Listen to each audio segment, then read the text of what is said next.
Hello, insiders. My name is Alina. I'm a product specialist for YouTube Analytics based in London. And today I'm happy to introduce you a new revenue metric called RPM, which is revenue per thousand views. And here is some background about this metric. So all creators want to know how well they monetize on YouTube. And there are two ways to do that. One is playback-based CPM, which is a price of how much advertisers pay per thousand monetized views.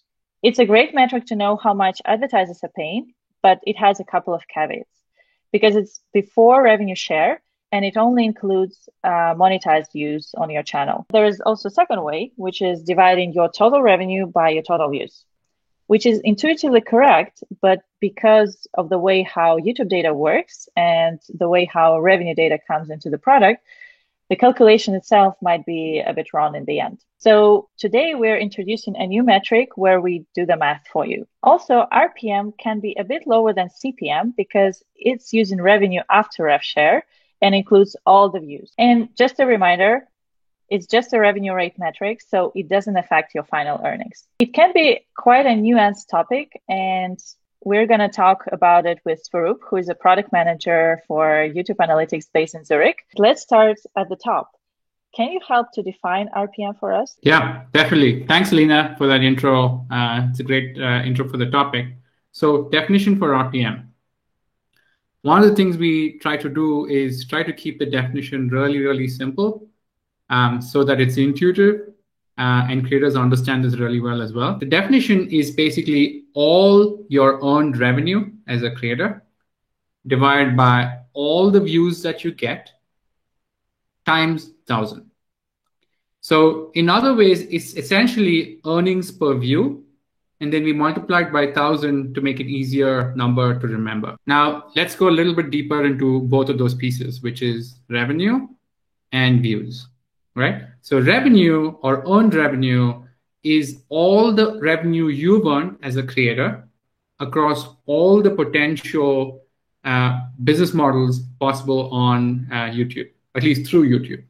And those are ads, premium subscription revenue, memberships revenue, super chat, and super stickers.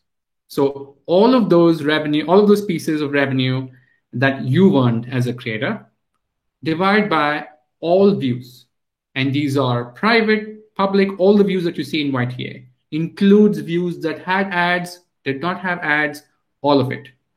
So all your revenue divided by all your views times 1,000. Okay, so technically creators can calculate this themselves, right? Yeah, so this is existing data in YTA, but I think you spoke about this earlier, Lena, is like one of the challenges to calculate this directly is first, obviously you have to calculate it every time yourself manually. And the other nuance also is that sometimes views data is much more updated. In fact, we even have real-time views in YTA, and revenue can be a little bit later. But let's take an example. Let's say you want to assess an RPM of a recently published video, and then you say, okay, let me look at the last 7 days of data. It could be the case that in the last 7 days of data, you only have, let's say, about 5 days of revenue and then 7 days of views. So obviously, that's not going to give you the right number. So that's why what we said is, okay, this is anyway how creators are calculating it. Let's help them calculate it and let's calculate it correctly so that they don't have to do it. So that's the summary of the metric itself. Okay, so let's talk maybe a bit more about the differences between RPM and the metrics that already exist in YTA, for example, playback-based CPM. Yeah, great. So let's start with playback-based CPM. So what is playback-based CPM? It's the average price that advertisers pay per monetized playback. Now, what's a monetized playback? It's a view that had ads on it, right? So if you wanted to know what is an average price that advertisers paid for every view that had ads, playback-based CPM is your answer. Now, what is the difference from RPM? I think it's useful to know what advertisers are paying. But if you step back and said, what am I earning on a per view basis? There's a few gaps. And there's 3 gaps. One is playback-based CPM only includes ads revenue. right? And the second one is its revenue that's before subtracting YouTube's rev share. So this is actually what advertisers are paying and doesn't give you what you will finally earn after revenue share. And the third one is that it actually focuses just on the views that had ads. And obviously, if you have a channel, you have lots of views. Some of those views would have had ads, and some of those views would not have had ads. And so playback-based CPM only uses the views that had ads. Okay, so can you maybe explain a little bit more monetized playbacks and why they might not give the whole picture that creators want? Yeah, let's take an example, right? So quick summary of the definition again. It's the average price that advertisers are paying per view that had an ad. So let's say that 10% of a particular video had ads, and your playback-based CPM was $2. It could be that another video had 50% of views had ads, and it could still be $2.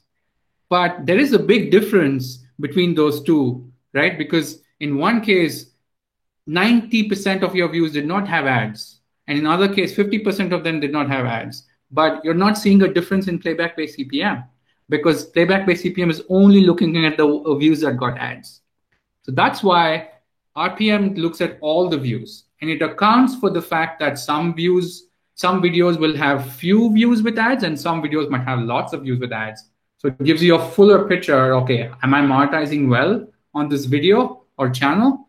And so that's the difference why monetized playbacks and playback-based CPM might be restrictive if you want to understand your overall channel monetization rate. Okay, Swaroop, so we should expect RPM to be lower than playback-based CPM. Is that right?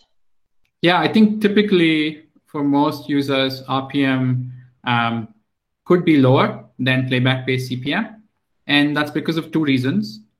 CPM, as we said, is what advertisers pay. So it's before YouTube's revenue share, versus RPM is using what you earn as a creator. So it's typically lower than what the total advertiser revenue is.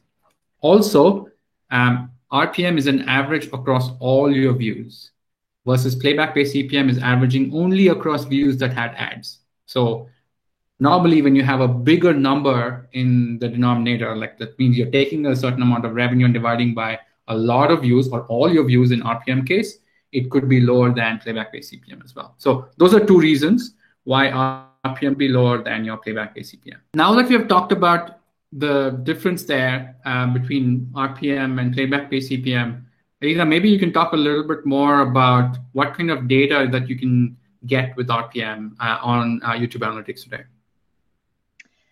Yeah, sure. So RPM, first of all, RPM is available both at channel level and video level. So you can now review how different videos have been monetizing. Also, if you, for example, have videos of a particular topic, say you have a cooking channel and you have videos with Italian recipes, and you have a group of those videos, you can also look at your RPM for a group, so on a group level. And last but not least, we also enable the data for all historical periods, meaning that if you have been monetizing for a few years, you can actually check your RPM trends for several years.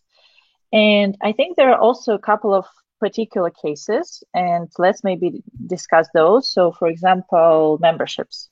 Let's maybe dive into that topic. How does it work with RPM? Yeah, definitely. So memberships has a unique way of attributing revenue to a video. So there's three types of membership revenue you could get. Like one is a member actually signs up for memberships. The second one is the member could be renewing their membership. And the third is that a member could be upgrading their membership. Now, the way the revenues are counted at the video level is that if a member signs up on a video, let's say in a particular month, what we do is every following month, we also attribute the upgrades and the renewals to that same video.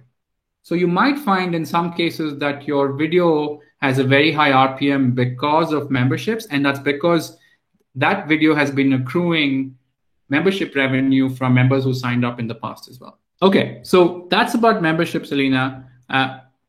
Now, as we've explained a lot about RPM, creators might think, okay, that's good. I can understand what my how well my channel is monetizing, and the almost immediate next step will be, okay, what can I do to increase it? So, do you have some tips about how creators could think about increasing their RPM? Sure, there are a few ways how creators can improve their RPM, and because it's a ratio, you can improve your numerator, and this means that you need to improve your total earnings. So don't forget to enable monetization on all your videos and enable all ad formats on all eligible positions. Don't forget about mid-rolls, for example. And if you're eligible, please enable all alternative monetization features that are there, for example, memberships, super chat, and so on. It will help you diversify your revenue streams a lot. I think we're almost finished. So, Sarup, any other questions or feedback for our audience today? Yeah, absolutely. I think I would love to hear, and the team would love to hear more feedback about this metric, but also in general about how they understand and would like to understand revenue on YouTube as well. So please leave your feedback in the comments below, and we will review all the feedback. And hopefully, we'll be back soon on CI with an update based on that feedback. Thank you, Sarup, and thanks to our audience. And just a quick summary. RPM is a new revenue metric that provides total earned revenue per 1,000 views. It's a revenue rate metric, so it doesn't change any of your final earnings. And it's likely to be a bit lower than playback-based CPM, but that's because it's calculated after revenue share and averages earnings across all your views. So keep the feedback coming and keep it real.